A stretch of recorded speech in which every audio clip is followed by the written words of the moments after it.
துதித்து பாடிட பாத்திரமே துங்கவன் இயேசுவின் நாமமதே.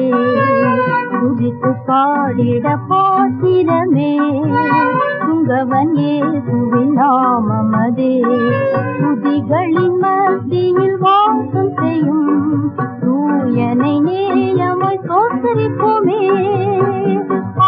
அற்புதமே அவர் நடத்துதலே, ஆனந்தமே பரமானந்தமே, நன்றியால் உள்ளமே மிக பொங்கிடுதே. நாம் அல்லேலூயா துதி சாற்றிடுவோம்.